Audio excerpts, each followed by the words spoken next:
Alright, so here we have the path for Laces Out Dan.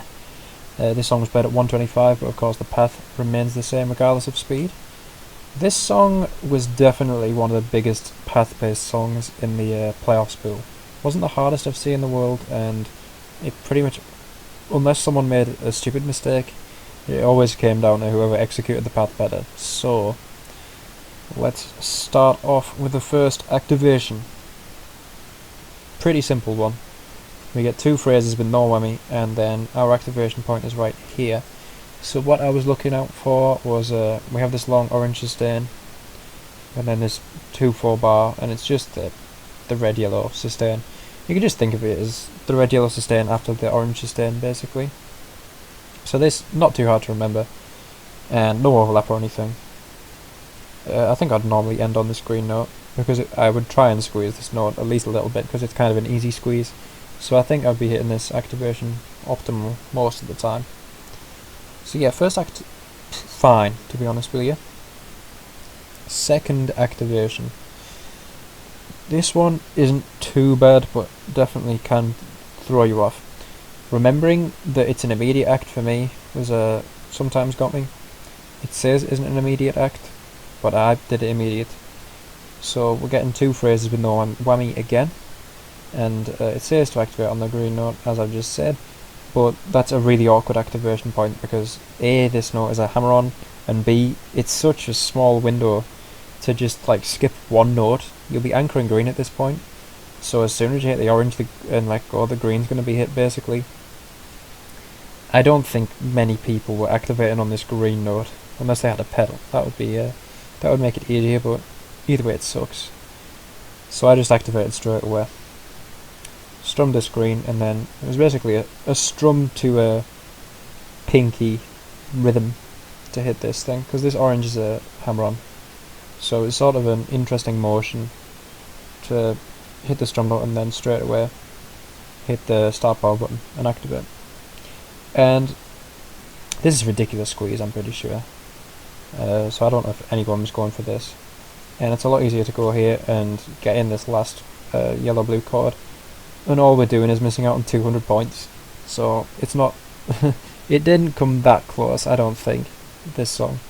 It probably had the potential to, but this is not where the points would be won or lost, I don't think, this activation. Activating right there and ending right there. I was never in second at that point, so it worked out fine. Next phrase, we have our first whammy phrase. Surprisingly low amount of whammy in this song. So, with whammy phrase here, kind of short sustains, so and it's kind of vital to get as much star power as possible for this next activation. So yeah, these ones could screw you over, but I just remembered, and I downstrummed these 4 notes in preparation for the whammy, and I was basically whammying during the downstrumming of these notes into the sustains. Made it a little nicer. So yeah, phrase 1, phrase 2, fine, no whammy, phrase 3, fine, no whammy. And our activation point is within this last, well, I guess 4th phrase, but sort of our overlap phrase. So it says to activate right here, and this is assuming no early whammy but perfect whammy, which is unlikely. So I didn't activate here. I activated 2 notes later, right here, where the BPM changes, not that you would know mid-song, but yeah, so instead of the first green, red, yellow after the open note, I went for the second one after the open note. And this just makes the overlap more consistent. This overlap was it was basically the whole deal with this song. How well can you hit the overlap? And if you miss the overlap, you were basically out. If you miss the star power phrase, you were basically out. Unless, of course, your opponent did the same thing. But yeah, this was the bottleneck, I guess. The hardest part of the song. Because not only the notes kind of awkward, but you had to make sure you hit it. There was no missing it, as I've said, in about 5 different ways. But yeah, activated here, made the overlap easier. And this whammy is pretty awkward, but almost necessary it was for me to whammy this note. I remember, I think I activated here on the first match with Moose, and didn't whammy, and I didn't. No, wait, no, that was a completely different thing. But there had been runs in practice where I'd activated on this note, not whammied, and not got the overlap. So yeah, getting prepared to whammy basically at the start of measure 78 for me. And it's doubly annoying because this is the one time where it's not 8 strums leading into the chords, and these chords are doubled as well, which is a bit different. It's 7 strums, so it ends on a down, you have to take a break, so it was kind of awkward in every way possible. But yeah, a lot of points, so many points. What score are we at? Like about 200k at this point, and we leave at 293, so about 100,000 points. 47,000 points extra from getting this activation dead on. Anyway, moving on to the last activation, which was easy, thank goodness. Oh yeah, actually before I do, let me just point out that because I activated here instead of here, I would be ideally trying to squeeze in this second blue-orange instead. So yeah, losing probably only about 400 points to be honest, if we get that dead on. But that's where I'd be ending instead. So last activation, 2 non-whammy phrases. All we're doing is waiting for the ascending quads. So we have this do do do do do do. As soon as the tempo changes, we know we're getting ready to activate here. Overlap this real easy. Try and squeeze in as many notes as here as possible. And yeah, that is the path. Last activation's easy. It basically came down to the third activation right here, and I think most people would agree. Score it's saying 392, 206. I was getting consistent 389, 806s. So yeah, like 2.4k off optimal score, I guess. Which is decent, but people would I think people using better paths than I was, probably going for the more risky activation here, and the more risky overlap. But I think I only lost this song like once, and that was when I missed the star power phrase. I got really lucky with people making stupid mistakes on this song, but my path was good enough. So yeah, we will move on to the notes part of this now. Okay, so now we're going to take a look at the notes for Laces Out Down 125. Now there isn't going to be too much to say about this one because a lot of the songs are actually pretty easy, and as I was saying, it was more of a path based like competition when it came down to in the tournament. But there are a few things to look at, so we'll go ahead and look at them. The very first thing that could be like any trouble at all is the intro strumming. Now it's not that fast. I don't think it's too fast that anyone would like have to rake it. Like I'm pretty sure it's more like 18, 19 rather than 20 plus, and I'm just going to turn my FPS down real quick. So yeah, it's not even devil speed, and it lasts for such a short amount of time that it's not really much of a problem. So it's just, you know, remembering it's there. It's not hard to remember it's there either, because it's right at the beginning, of course, the first thing in the song.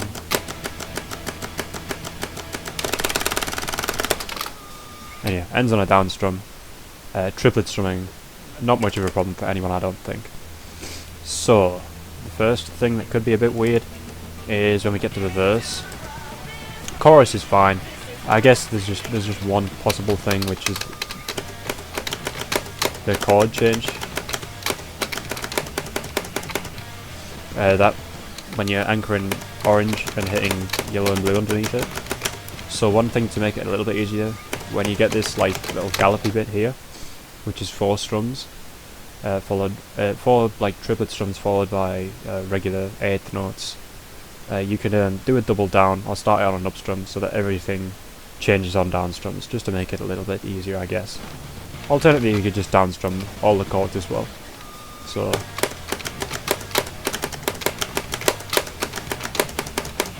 well, that's it's pretty okay, to be honest. Even if you're bad at chords, it's not going to be that much of a problem, and it certainly wasn't a problem for me. What is this section? Alright, it's so quiet I couldn't hear it. But yeah, this is what I'm on about.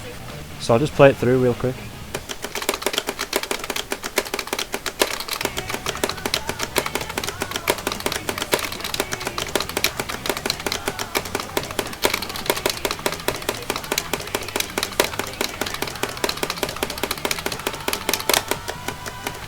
So the strum pattern here is what I do alt strumming, I believe.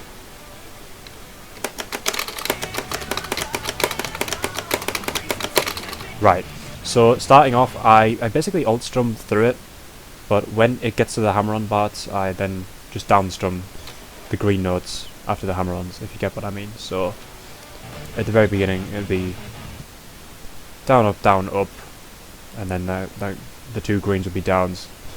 And then this green going back into the chords, I would literally just keep alt strumming through that. I wouldn't do a double down into the chords. And the way that works out is you have 5 strums there, so this whole little bit from the green to the blue strum up there ends on a down, and it's 5 strums.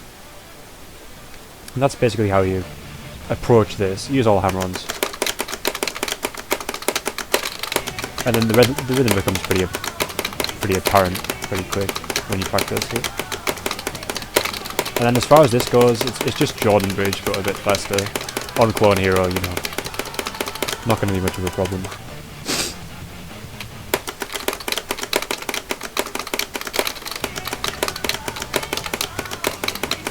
For the vast majority of the section, you're anchoring green. The only time you're not anchoring green is during those descending triplets there, and also during the red-blue chords, obviously. Okay, so that's the verse, and that repeats a little bit in a... Well, I guess this is verse 2, even though there's like no lyrics, but it's the same thing. And then the hard part of the song is the bridge, really. So it goes like this, obviously.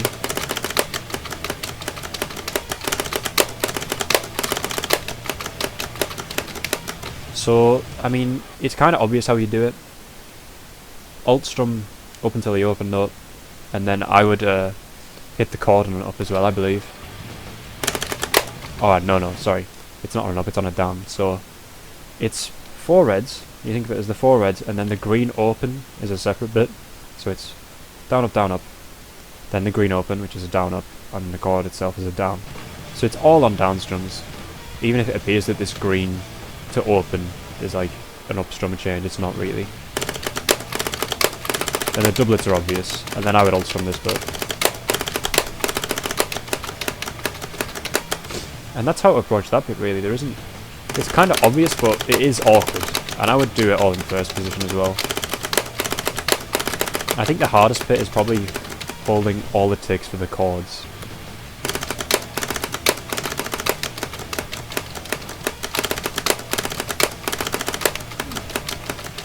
Somehow missing an up strum there, but yeah, and then it does change a little bit on the very last variation.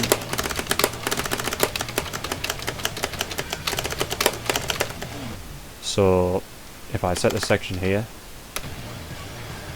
the chords themselves change to doublets, but there's also a pretty subtle change in that this part is no longer straight doublets. It's 3 doublets followed by an open strum. So that's a bit, it can throw you off. So what I would do here, the open notes are down, and then I would just hit the first chord as a down strum as well. So it's a double down in the middle of this.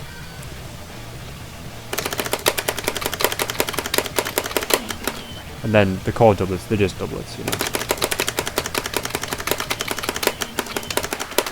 Okay, so that's the bridge part.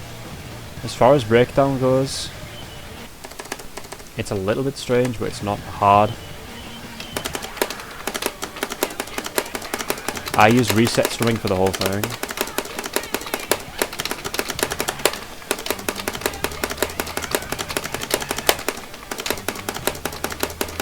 So the main thing to remember here is that the parts with the red-orange chords, when it leads into that, they end on down strums.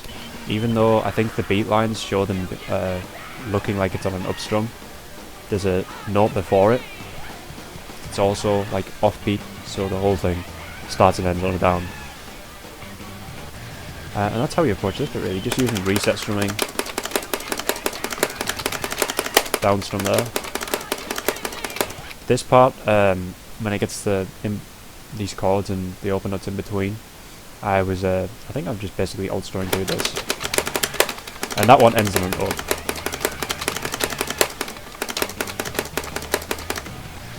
So the whole thing now. The first one's on an up. down, up, and down. I don't know why I've missed that, but that's not the part that could be a challenge. So yeah, so it just switches up, down, what the red, orange chords end on. And that's the song, to be honest. There is nothing else to speak of. After this, it's pretty self-explanatory, just some ascending chords and nothing that I need to say anything about. So yeah, we'll move on to a run of it now.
Okay, so that was the Laces Out Dan 125. 200 points more than I normally got. I normally got my trusty 389, 806, but I guess I got one extra note in somewhere.